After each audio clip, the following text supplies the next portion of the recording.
नमस्कार, बुलेटिन में आपका स्वागत है और मैं हूं आपके साथ रितेश कुमार गौतम और बात करेंगे हिमाचल प्रदेश की खबरों की शुरुआत एक बड़ी जानकारी के साथ। ब्रेकिंग न्यूज आपको बताते हैं, हिमाचल हाईकोर्ट में राज्यसभा चुनाव को लेकर आज फिर सुनवाई होगी। अभिषेक मनु सिंघवी की याचिका पर सुनवाई हो रही है। अभिषेक मनु सिंघवी ने पर्ची सिस्टम को चुनौती दी है। गौरतलब है कि कल से इस मामले में नियमित सुनवाई शुरू हुई है और आज दूसरा दिन है। हिमाचल प्रदेश में बीते समय में हुए राज्यसभा चुनाव को लेकर जब बराबर दोनों को वोट मिले, यानी दो उम्मीदवारों को बराबर वोट मिले, उसके बाद जो पर्ची से चयन हुआ उसे लेकर इस मामले में सुनवाई हो रही है अभिषेक मनु सिंघवी द्वारा दायर याचिका पर। हर्ष महाजन के वकील ने कोर्ट में बहस पूरी की है। हर्ष महाजन के वकील ने बयान भी दिया और कहा, नियमों के अनुसार राज्यसभा का चुनाव हुआ। गौरतलब है कि हर्ष महाजन बीजेपी की तरफ से उम्मीदवार थे। कांग्रेस पार्टी से अभिषेक मनु सिंघवी चुनाव लड़ रहे थे, लेकिन जब दोनों उम्मीदवारों को बराबर वोट मिले और उसके बाद जब हार और जीत का फैसला पर्ची के जरिए हुआ, इस प्रक्रिया को लेकर अभिषेक मनु सिंघवी हाईकोर्ट पहुंचे और अब मामले पर सुनवाई हो रही है। हमारे संवाददाता रॉबिन शर्मा हमारे साथ जुड़ चुके हैं फोन लाइन पर ज्यादा जानकारी के लिए। रॉबिन, कल भी सुनवाई हुई थी, आज सुनवाई फिर होगी। आज की सुनवाई किस तरह से रहने वाली है? जी बिल्कुल, देखिए बीते 2 दिनों से इस पूरे मामले पर हिमाचल हाईकोर्ट में सुनवाई हो रही है और न्यायाधीश ज्योत्सना रेवाल की जो कोर्ट है वहां पर ये मामला लगा हुआ है और बीते 2 दिनों से लगातार इसमें जो है बहस चल रही है और आज भी इसमें जो है चर्चा होगी और मनु सिंघवी की ओर से जो दलीलें हैं वो पेश कोर्ट में की जाएगी। क्योंकि बीते कल भी यहाँ पर जो हर्ष महाजन है उनका जो पक्ष है उनको वकीलों ने हर्ष महाजन की ओर से जो वकील पेश हुए थे कोर्ट में, उन्होंने अपना पक्ष रखा था और साथ में जो वरिष्ठ वकील है पी चिदम्बरम, वो भी वीडियो कॉन्फ्रेंसिंग के जरिए जुड़े थे और आज भी वो जुड़ेंगे और मनु सिंघवी का पक्ष रखेंगे। देखिए, साफ तौर पर जो अभिषेक मनु सिंघवी है उन्होंने जो पर्ची सिस्टम जिसकी वजह से हर्ष महाजन को विजय घोषित किया गया था बराबर मत पड़ने पर, उसको खास तौर पर चैलेंज किया है। हालांकि अभी तक जो दलीलें पेश की गई हैं हाई कोर्ट में सिंघवी की ओर से, उसमें खास तौर पर जितनी भी प्रक्रिया चुनाव के समय हुई है उस पर उन्होंने सहमति जताई है कि सभी जो प्रक्रियाएं हैं वो ठीक ढंग से अमल में लाई गई है। लेकिन उनका जो पूरा ये जो याचिका है ये पर्ची सिस्टम को हटाने को लेकर है। तो ऐसे में अभी जो मामला है दिलचस्प होता जा रहा है क्योंकि इसमें लगातार नए नए जो पहलू है वो सामने आ रहे हैं। बड़े वकील पी चिदम्बरम से लिखे वरिष्ठ वकील इसमें जुड़े हुए हैं और अपनी जो दलीलें हैं वो पेश कर रहे हैं। तो ऐसे में अब देखना होगा कि आगे इसमें कोर्ट का क्या रुख रहता है और खासतौर पर किस तरह की जो दलीलें हैं वो दोनों पक्षों से सामने आती है। जी रितेश। रॉबिन, अभिषेक मनु सिंघवी पक्ष द्वारा क्या प्रमुख मांगे की गई हैं? जिस तरह से जिक्र आपने किया कि दोनों उम्मीदवारों को बराबर वोट मिले थे, उसके बाद पर्ची जिसके नाम की निकली उसकी हार हुई, ये सबसे बड़ी जो चुनौती पेश की गई है अभिषेक मनु सिंघवी की ओर से। इस मामले में वो क्या मांग कर रहे हैं? बिल्कुल, देखिए उन्होंने जो अभिषेक मनु सिंघवी की याचिका है उसमें खास तौर पर यही कहा गया है कि ये जो पर्ची सिस्टम है ये सरासर गलत है। ये जो पूरा लोकतांत्रिक प्रणाली है उसके अनुरूप नहीं है। इस तरह का जो याचिका है वो उन्होंने दायर की थी। अब देखिए, क्योंकि मामला कोर्ट में है, इसमें क्योंकि ज्यादा अभी कहने को कुछ है नहीं जब तक कि इसमें कोर्ट अपना कुछ जो पक्ष है वो नहीं रखता है, कोर्ट अपना जो इसमें विचार है वो सामने नहीं रखता है, तब तक इस मामले पर ज्यादा कुछ कहा नहीं जा सकता। लेकिन साफ तौर पर जो अभिषेक मनु सिंघवी है उनकी ओर से यही याचिका दायर की गई है कि ये जो पर्ची सिस्टम है इसको रिवाइज किया जाए, इसमें बदलाव किए जाए ताकि जो आने वाले वक्त में इस तरह का जो प्रोसेस है वो देखने को न मिले। खासतौर पर जिस तरह से आपने कहा कि जिसका नाम निकला उसे हारा हुआ घोषित कर दिया गया, तो ऐसे में क्योंकि इलेक्शन कमीशन और तमाम चीजों को लेकर उन्होंने सवाल उठाए हैं कि बहुत आवश्यक है कि निष्पक्षता और पूरी पारदर्शिता के साथ जो है इस तरह के चुनाव होने चाहिए। इसी की याचिका को लेकर वो हाईकोर्ट पहुंचे थे। अब जो इस पूरे मामले में सुनवाई चल रही है, तो ऐसे में अब फिलहाल इंतजार करना होगा ज्योत्सना रेवाल दुआ के फैसले का कि आखिर इस मामले में अब आगे क्या होगा, क्योंकि अगर इसमें जो भी फैसला सामने आएगा वो बड़ा दिलचस्प होगा, क्योंकि वो उसके बाद पूरे देश भर में भी लागू हो सकता है। क्योंकि रॉबिन, इस लिहाज से भी राज्यसभा फैसला चुनाव बेहद तेजी से महत्वपूर्ण हो सकता है, चूंकि हर्ष महाजन राज्यसभा के सांसद बने इस चुनाव में और उनकी याचिका को खारिज भी किया गया था बीते दिनों। इस लिहाज से इसका फैसला बहुत महत्वपूर्ण हो सकता है। जी बिल्कुल, देखिए कई लिहाज से महत्वपूर्ण है। हालांकि इस तरह की बात अभी नहीं है कि अगर जो फैसला है वो अभिषेक मनु सिंघवी के पक्ष में आए तो चुनाव जी। रद्द होगा, इस तरह की भी कोई बात नहीं है। लेकिन जिस तरह से आप कह रहे हैं कि जिस तरह से ये पूरा मामला हाईकोर्ट में चल रहा है, तो इसके जो इम्प्लीकेशन है वो पूरे देश में होंगे, क्योंकि राज्यसभा चुनाव में जब भी बराबर की मतदान आगे आने वाले दिनों में भी पड़ेंगे, तो उनके लिए भी जो नियम है ये तय हो सकता है। तो ऐसे में इसके भले ही ये जो मामला है ये छोटे से राज्य के एक राज्यसभा सीट का हो, पर इसकी जो इम्प्लीकेशन है वो बहुत बड़े होने वाले हैं। जी रिपीट। बिल्कुल रॉबिन, काफी महत्वपूर्ण बात आपने कही। आपका बहुत शुक्रिया इस पूरी बातचीत और जानकारी के लिए। तो आपको बता दें कि सुनवाई इस मामले में अब चल रही है। कोर्ट इस मामले में क्या कुछ फैसला करता है। सुनवाई जो अभी चल रही है उसमें दोनों तरफ से जिस तरह से अपने अपने तर्क पेश किए जा रहे हैं वो बहुत ज्यादा महत्वपूर्ण है, और सुनवाई पूरी होने के बाद फैसला क्या होगा ये बेहद महत्वपूर्ण होगा, क्योंकि इसका असर न सिर्फ हिमाचल में पड़ेगा बल्कि देश में भी इसका पूरा असर जो है साफ तौर पर नजर आएगा। गौरतलब है कि बीते समय में हुए इस राज्यसभा चुनाव में बीजेपी उम्मीदवार हर्ष महाजन की जीत हुई थी। वोट दोनों ही उम्मीदवारों को बराबर मिले थे, लेकिन पर्ची के जरिए जब नाम निकाला गया तो हर्ष महाजन का नाम, अभिषेक मनु सिंघवी का नाम सामने आया। लेकिन नियमों के अनुसार जिस तरह से मांग की गई है अभिषेक मनु सिंघवी की ओर से कि वो ठीक नहीं था, जिसके नाम की पर्ची निकली उसे ही हारा हुआ करार दिया गया था। ये बहरहाल अब देखना होगा कि आज की सुनवाई में क्या कुछ तर्क रखे जाते हैं अभिषेक मनु सिंघवी पक्ष द्वारा।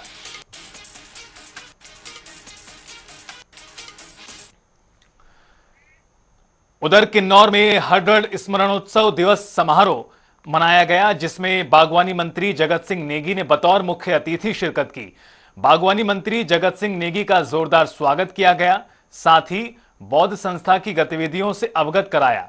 वहीं बागवानी मंत्री ने लोगों से आग्रह किया कि वो अपने बच्चों को शिक्षा के साथ साथ किन्नौर में बोली में बात करें और रीति रिवाज से भी जोड़े रखें, ताकि हमारी समृद्ध संस्कृति को लुप्त होने से बचाया जा सके।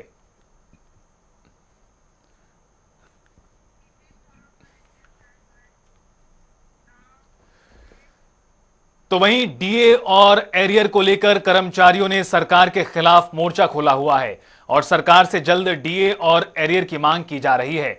वहीं मंत्री राजेश धर्माणी ने कर्मचारियों को बयानबाजी न करने की नसीहत दी है। उन्होंने मॉनसून सत्र को लेकर कहा कि दूसरे राज्यों में यह सत्र नाम का ही होता है, लेकिन हिमाचल में इस सत्र में 35 बैठकें होती हैं। साथ ही उन्होंने बीजेपी की ओर से लगाए गए आरोपों पर भी पलटवार किया।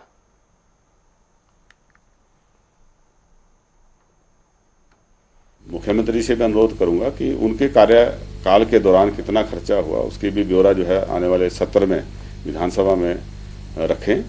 और विधानसभा सेशन आने वाला है, बेहतर रहेगा कि नेता प्रतिपक्ष विधानसभा के तल पे जो है अपनी बात रखें और उसका साथ साथ उनको जवाब भी कई सुझाव जो इसमें मिलते हैं।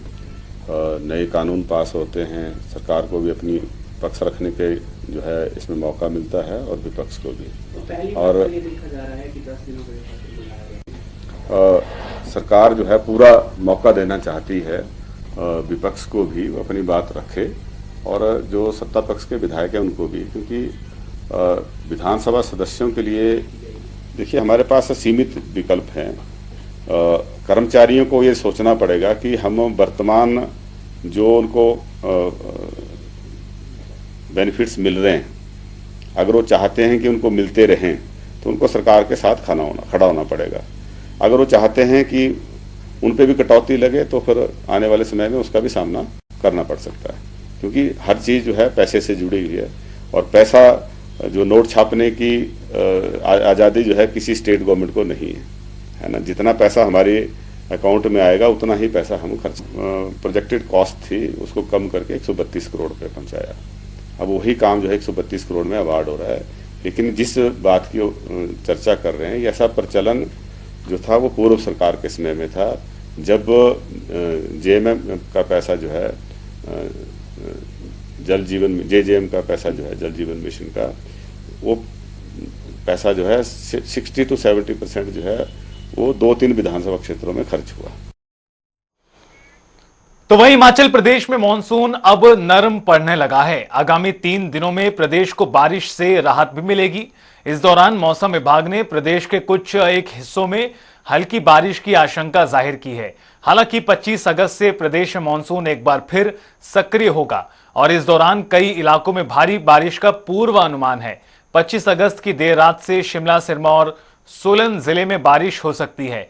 विज्ञान केंद्र ने इसकी आशंका जताई है। इसको देखते हुए मौसम विज्ञान केंद्र ने येलो अलर्ट भी जारी किया है। तो अगले 3 से 4 दिनों तक तो हमें बहुत ज़्यादा बारिश देखने को नहीं मिलेगी। हालांकि कुछ एक ज़िलों में हल्के स्तर की बारिश का दौर हमें लगातार देखने को मिलेगा, लेकिन 25 तारीख की शाम के बाद से, यानी कि 25 तारीख की रात से बारिश में पूरे के पूरे प्रदेश में बारिश में थोड़ी बढ़ोतरी होगी, जिसके चलते हमें हल्के से मध्यम स्तर की बारिश अनेक ज़िलों में और मुख्य रूप से शिमला जिला, सिरमौर और सोलन जैसे ज़िलों में हमें एक आध स्थानों पर भारी बारिश का दौर देखने को मिलेगा, जिसकी वजह से हमने येलो अलर्ट भी इन तीनों जिलों के लिए जारी किया हुआ है। अगर हम सबसे पहले तापमान की बात करें तो पूरे के पूरे प्रदेश के अधिकांश स्थानों पे अधिकतम तापमान और न्यूनतम तापमान दोनों ही अपनी नॉर्मल रेंज में बने हुए हैं और आगे आने वाले भी 5 से 7 दिनों में ये टेम्परेचर्स इसी रेंज में बने रहने की पूरी संभावना है। और अगर हम पूरे प्रदेश में मानसून की बात करें तो 1 जून से लेकर के 21 अगस्त तक जो है पूरे प्रदेश में 23% बारिश कम देखने को मिली है। वहीं पे अगर हम अगस्त के महीने की बात करें, यानी कि 1 अगस्त से लेकर के 21 तारीख तक के बीच में हमारा जो नॉर्मल बारिश होती है प्रदेश में वो कहीं ना कहीं 201 मिलीमीटर होती है, जबकि हमें 203 मिलीमीटर बारिश देखने को मिली है, जो कि लगभग 1% ज़्यादा ही बारिश देखने को मिली है। शिमला में अनुबंध कर्मचारियों ने प्रेस वार्ता की और इस दौरान उनकी तरफ से कहा गया कि प्रदेश सरकार की ओर से अनुबंध कर्मचारियों को साल में एक बार नियमित करने का फैसला लिया गया, जिसको लेकर कर्मचारी संघ की ओर से लगातार विरोध किया जा रहा है। उन्होंने सरकार से मांग की है और कहा कि पहले की तरह ही अनुबंध कर्मचारियों को साल में 2 बार नियमितीकरण किया जाए। मांगे हमारी बहुत ज्यादा नहीं है, केवल एक मांग है कि जो अनुबंध कर्मचारी अभी सितंबर 2024 तक अपने 2 वर्ष का अनुबंध समय पूरा कर चुके हैं, उन्हें शीघ्र अतिशीघ्र नियमित किया जाए और उनके नियमितीकरण की जो प्रक्रिया है उसे आरंभ किया जाए। पहले ये प्रक्रिया वर्ष में 2 बार की जाती थी, मार्च महीने में और सितंबर महीने में, जिनके 2 साल पूरे हो जाते थे अनुबंध समय पर, तो उन्हें क्रमशः अप्रैल तथा अक्टूबर महीने में नियमित किया जाता था। लेकिन जो आज ये हमने प्रेस कॉन्फ्रेंस की है, इसका जो प्रमुख कारण है वो सरकार के द्वारा की गई 2 दिसंबर 2023 को नोटिफिकेशन है, जिसके अनुसार केवल अब वर्ष में एक बार अनुबंध कर्मचारियों को मार्च महीने में या अप्रैल महीने में नियमित किया जाएगा और इससे लगभग प्रदेश के 4000 अनुबंध कर्मचारी प्रभावित हो रहे हैं।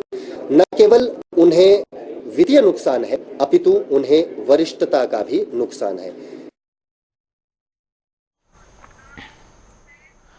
बिलासपुर के जिला परिषद उपाध्यक्ष मान सिंह ने मंडी भराड़ी 4 लेन पर बनी पुलिस गुमटी के हालातों का निरीक्षण किया है और इस दौरान उन्होंने गुमटी की खस्ता हालत पर नाराजगी जताई।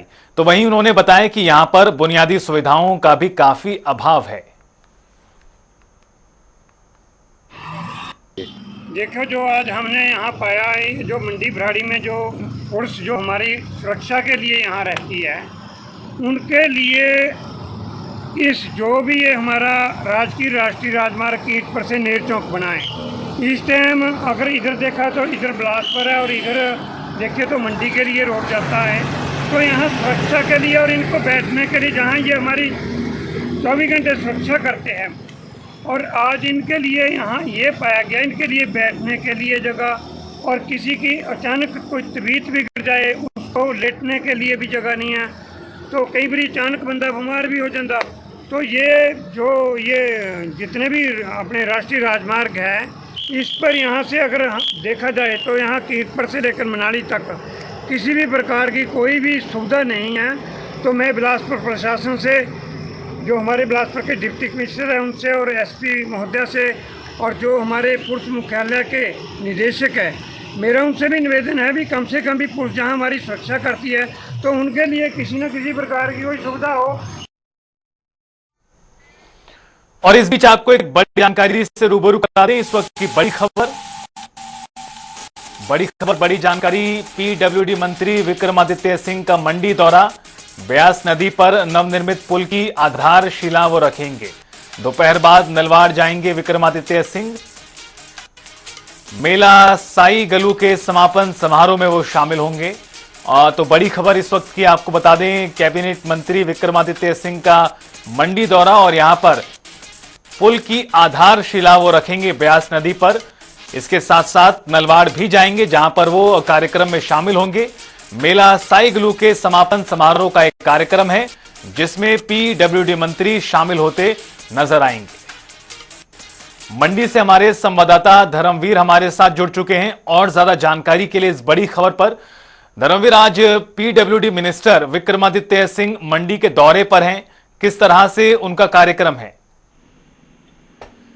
जी रितेश, बात करें तो सदर विधानसभा क्षेत्र का लोक निर्माण मंत्री विक्रमादित्य सिंह का दौरा है। करीब 12:30 बजे जो है विक्रमादित्य सिंह मंडी पहुंचेंगे और इसके बाद जो है कोटली के पास जो है कून का जगह पड़ती है, सांडा पतन भरोल भरबाल कोटली सड़क पर जो है ब्यास नदी के ऊपर जो एक पुल का निर्माण होना है। इस पुल के जो है फाउंडेशन स्टोन जो है विक्रमादित्य सिंह रखेंगे। वहीं इसके बाद ही कोटली के पास जो है साइगलू जो नलवाड़ मेला होता है वहां पे भी जाएंगे। आज उस मेले का समापन है तो इस मेले की भी अध्यक्षता जो है विक्रमादित्य सिंह करने वाले हैं। जी चलिए, बहुत शुक्रिया आपका धर्मवीर इस पूरी बातचीत और जानकारी साझा करने के लिए। तो बड़ी खबर इस वक्त की, मंत्री का ये जो पूरा दौरा है इसमें कई कार्यक्रमों में शामिल होते नजर आएंगे पीडब्ल्यूडी मिनिस्टर विक्रमादित्य सिंह।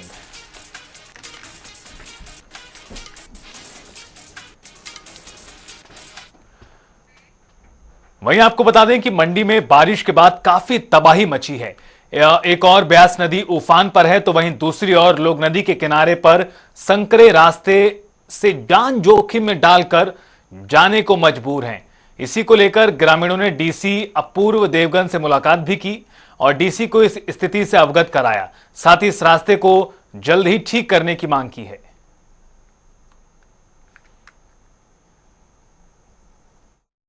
साहब के पास हम एक पंचायत की तरफ से ज्ञापन लेकर आए थे जिसमें 9 मील भ्याली और थाच एक रास्ता है उसके विषय से रिलेटेड था।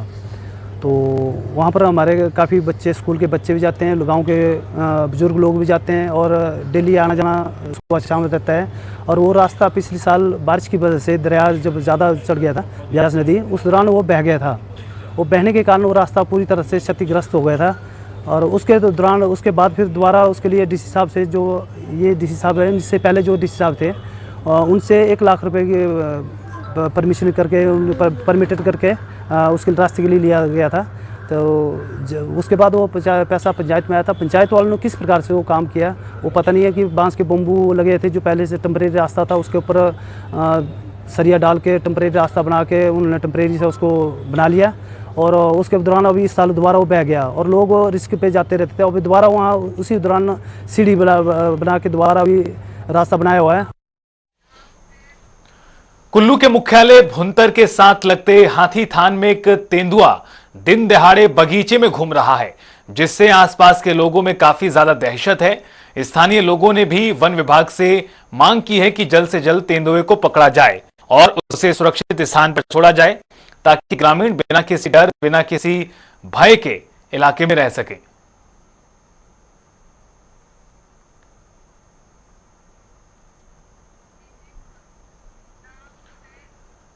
तो वहीं कीरतपुर मनाली 4 लेन प्रोजेक्ट के तहत बन रहे पंडोह बाईपास टकोली प्रोजेक्ट का काम बीते 3 महीनों से बंद पड़ा है। यहां 2 कंपनियों की आपसी खींचतान के कारण यहां काम रुका पड़ा है। वहीं ठेकेदारों का भुगतान न होने से वो भी कर्ज में हैं। बता दें कि पंडोह बाईपास टकोली प्रोजेक्ट का काम शाहपुर जी पलौंजी कंपनी को मिला हुआ है। कंपनी ने इस काम को एफकॉन्स कंपनी को सबलेट कर रखा है। वहीं उन्होंने चेतावनी दी है कि यदि कंपनी प्रबंधन एक सप्ताह में भुगतान नहीं करती है तो फिर सभी ठेकेदार सड़कों पर उतर जाएंगे। जो टकोली बाईपास रोड का जो काम चल रहा था वो 3 महीने से बंद पड़ा हुआ है। और जो हमारा इतना कंस्ट्रक्शन का वर्कर सारा जो हमारे यहाँ के जो जितने लोकल ठेकेदार थे उन्होंने इस काम को किया है और बड़ी मेहनत से किया हुआ है। आज हमको लगभग 1.5 से 2 वर्ष हो गया कि हम जो है 5 लाख अगर बिल देते हैं तो ये 50,000 रुपये जो हमें पेमेंट करते हैं या 1 लाख रुपए देते हैं। उस तरह से जिन्होंने अपना काम जो है 1.5 साल से चलाया हुआ था।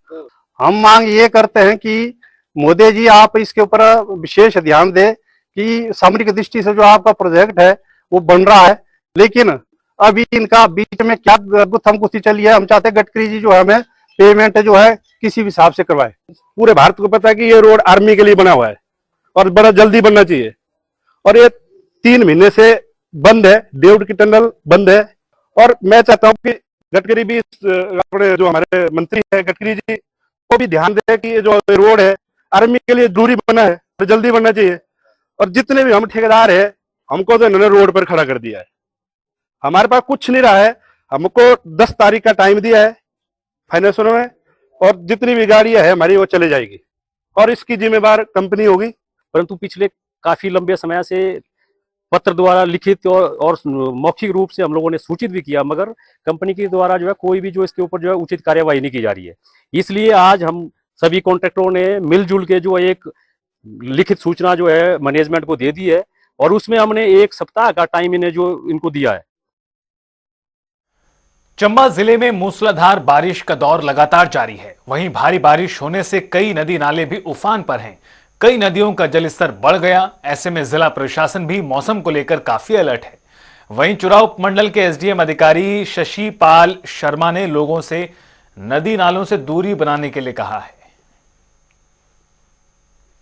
बरसात के इस मौसम में जैसे जैसे जो है तो बारिशें आ रही हैं, अलग अलग जगह जो है तो कई तरह के हादसे भी रिपोर्ट हो रहे हैं, तो उनको ध्यान में रखते हुए और मौसम विभाग की तरफ से और डिज़ास्टर मैनेजमेंट सेल की तरफ से जो एहतियात और जो वार्निंग्स जारी की गई हैं उसके संदर्भ में मेरा सभी लोगों से अपील रहेगी कि नदी नालों के आसपास न जाएं और सड़कों पर तथा अन्य जगहों पर भी इस बात पर ध्यान रखें कि मौसम साफ हो और अगर मौसम ख़राब है तो कई बार शूटिंग स्टोन्स या लैंडस्लाइड्स वगैरह आते हैं, उनसे जो है तो सतर्क रहें और सुरक्षित रहें। और फिलहाल इस बुलेटिन में इतना ही। रुकेंगे यहाँ पर एक छोटे से ब्रेक के लिए।